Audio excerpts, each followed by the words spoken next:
আসসালামু আলাইকুম এভরিওয়ান, স্বাগতম আপনাদের সবাইকে আমার ইউটিউব চ্যানেলে।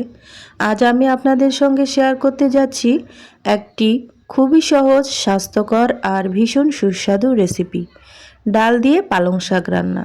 কম উপকরণে অল্প সময়ে কিভাবে পারফেক্ট স্বাদের পালং শাক রান্না করবেন সেই রেসিপিটি আপনাদের সাথে এতটাই সহজভাবে শেয়ার করব যে দেখলেই আপনারা 10 মিনিটে এই রান্নাটা করে ফেলতে পারবেন। চলুন আর দেরি না করে মূল রেসিপিতে যাওয়া যাক। আমি রেসিপিটি কীরকমভাবে করছি। তো রেসিপিটি করার জন্য এখানে আমি 1 কেজি পরিমাণ পালং শাক কেটে ধুয়ে পরিষ্কার করে নিয়েছি, আর নিয়েছি এখানে 200 গ্রামের মতো হবে মসুর ডাল, আর সাথে নিয়েছি 2-3টা পেঁয়াজ।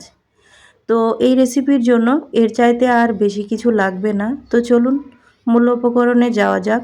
চুলাতে আমি একটা প্যান বসিয়ে দিয়েছি, আর এখানে আমি দিয়ে দিচ্ছি মসুর ডাল। আমি ধুয়ে পরিষ্কার করে নিয়েছি, চাইলে একটু ভিজিয়ে রাখলে কিন্তু এটা আরও অনেক বেশি হবে।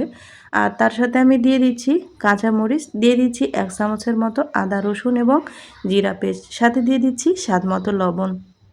তার সাথে আরও দিয়ে দিচ্ছি 1/2 চামচের মতো লাল মরিচের গুঁড়া, দিয়ে দিচ্ছি 1/2 চামচের মতো হলুদ গুঁড়া। তার সাথে আমি আরও দিয়ে দেব তেল। আমি এখানে সয়াবিন তেলটা ব্যবহার করছি, আপনারা চাইলে এখানে সরিষার তেলটাও ব্যবহার করতে পারবেন। তবে সয়াবিন তেলের যে টেস্ট সেটা সরিষার তেলে পাওয়া যাবে না, এই জন্য আর কি। তবে যারা অভ্যস্ত তারা খেতে পারবেন, কোনো সমস্যা নেই। তো এটাকে আমি চুলার জালটাকে অন করে দিয়েই নেড়ে চেড়ে খুব ভালো মতো ভেজে নেব। মাঝে আমি দিয়ে দিচ্ছি 4-5টা কাঁচামরিচ। এই রেসিপিটি কিন্তু একটু ঝালঝাল হলে খেতে বেশি ভালো লাগে, আর কাঁচামরিচটা কিন্তু কোনো রকমভাবে স্কিপ করা যাবে না।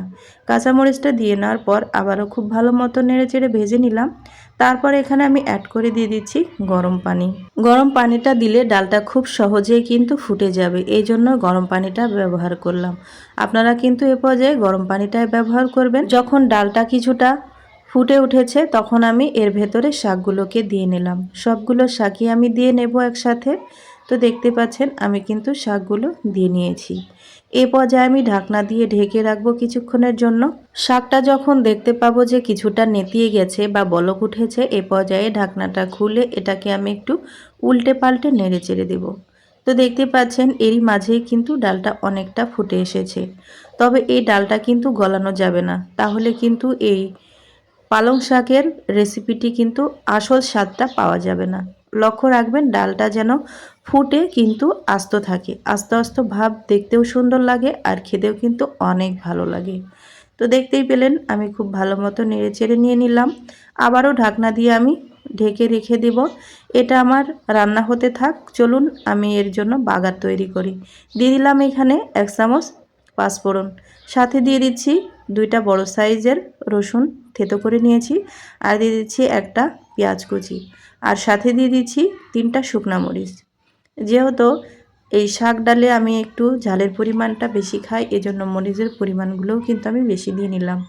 একটু ঝাল ঝাল হলেই কিন্তু আমার খেতে বেশি মজা লাগে, যেহেতু শাক আছে এই জন্য একটু ঝাল খেতে আমার বেশি পছন্দ। তো দেখতেই পাচ্ছেন বন্ধুরা আমার বাগারটা রেডি। চলুন মূল রান্নাতে চলে যাই।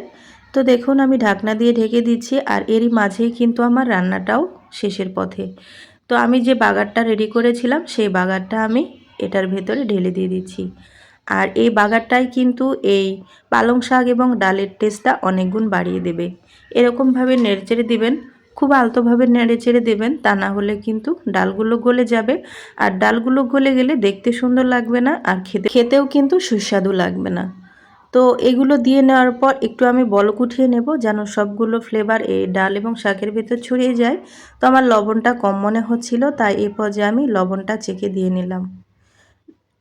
ঝাল এবং লবণ ঠিকঠাক থাকলে কিন্তু যে কোনো রেসিপি খেতে অনেক বেশি সুস্বাদু লাগে। বন্ধুরা আমার কণ্ঠের অবস্থা কিন্তু 12টা বেজেছে, অনেক ঠান্ডা লেগেছে আমার, যার জন্য কণ্ঠের এই অবস্থা। আপনারা মনে কিছু করবেন না, প্লিজ আমার ভিডিওটা দেখবেন সবাই। আর কেমন হয়েছে এটাও কিন্তু আমাকে জানাতে ভুলবেন না।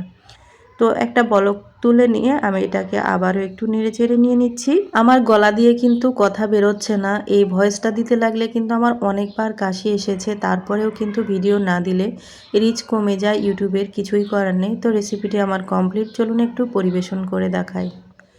তো এই যে আমি একটা সিরামিক্সের বোল নিয়ে নিয়েছি। এই বোলে গরম ঠান্ডা যেটাই ঢালুন না কেন কোনো সমস্যা নেই তাতে। তো বন্ধুরা, আমার এই ডাল এবং পালং শাকের রেসিপিটি আপনাদের কাছে কেমন লেগেছে অবশ্যই আমাকে কমেন্টসে জানাবেন।